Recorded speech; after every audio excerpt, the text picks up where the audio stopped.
Hi, my name's Abigail Bennett, and this is my Week 6 discussion board. So thinking back on the last 5 weeks and just reflecting on my MI skills, so some improvements that I've been able to notice is that open-ended questions come more naturally to me at this point. I think back to when I first did my clinical SELs and doing some of those interviews, even just, over this summer when we had that last course. And I'd go in and interview the patients, and I didn't really ask any open-ended questions, and I did notice that the conversation was maybe a little awkward. So it's nice to see that those open-ended questions just kind of flow at this point. And then also with those questions, it helps the conversation just continue and not have those awkward hiccups or anything. So that's been nice. Also, questions that focus on understanding the reasoning behind desiring a change. I think before I didn't even think about, making sure that the patient understood the need to make this change or for them to find it within themselves to want to change. I think I just, wanted to provide them with the education instead of understanding that they had to find that themselves. At least the desire had to come from within. And these questions are helping me, find that with people.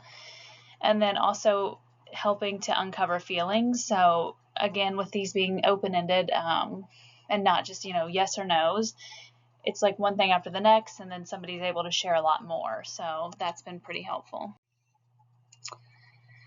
So motivational interviewing in my personal life. So it has helped me to have effective communication in my relationships, both in professional and personal. So even with a friend or of course in the work environment, that's been very helpful.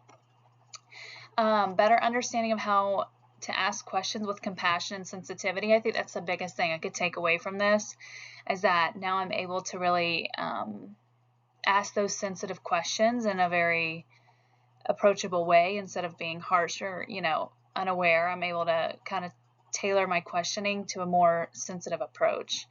And then better listening technique. So I feel like I'm constantly practicing the reflective listening when I'm talking with friends, my boyfriend, family, whoever it is. Now I think it's because I'm seeing it every week, so it just is stuck in my head. But when I'm, being a reflective listener, I guess, it kind of allows me to be more involved in the conversation. And I feel like, whoever I'm talking with obviously feels more heard and understood.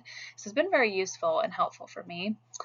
And then I feel more connected during conversations because I am taking a more passive role in the conversation and letting them, the other person talk more. Not that I talk a lot, all the time or anything, but by practicing that reflective listening, I'm really letting them open up more. So I think it's been really great for my personal relationships in life. Some areas that I could use some improvement. So navigating conversation bumps. So when one person doesn't want to discuss a topic, finding that flow into the next topic. So I think it's kind of going to be a challenge whenever we go back to our clinical hours and I try to, interview a patient and, there's a topic they don't want to talk about. I think that resistance is a little awkward to get through, but I think, with practice, it'll become easy, or at least easier to handle. And handling that resistance and not taking it personally, I think just because I'm just so new to all of this and I'm still in school, it's not like I'm a dietitian or anything yet. I think it's easy to take things personally, especially when clients or patients just don't seem receptive to whatever I'm saying or what I'm offering as suggestion. So I want to get better at that as well. And then I want to continue to practice cultural competence. I think there's always room for improvements on that. Always more to be learned. I'm not going to run into all the people I could think of on my first few times at my internship. So that's something I need to continuously practice. So whenever I did the journal prompt responses for the intro to intuitive eating course, this is kind of my take on all this. So this is a practice that I hope to implement as a future dietitian because I do follow it myself every day. Educating patients on mindful eating and listening to bodily responses to food is a big thing that I take away from this.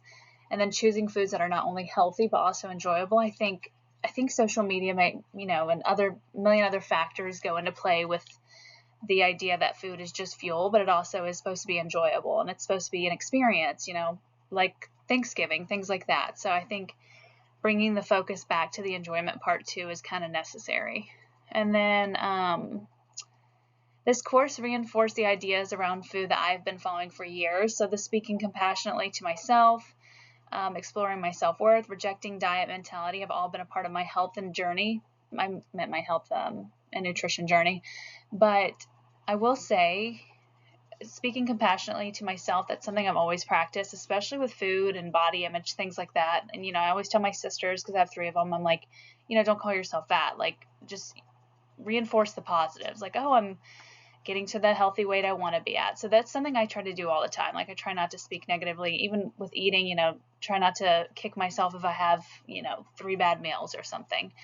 So I really will say I love the intuitive eating ideas and principles that follow that. So that's definitely something I will implement as a dietitian.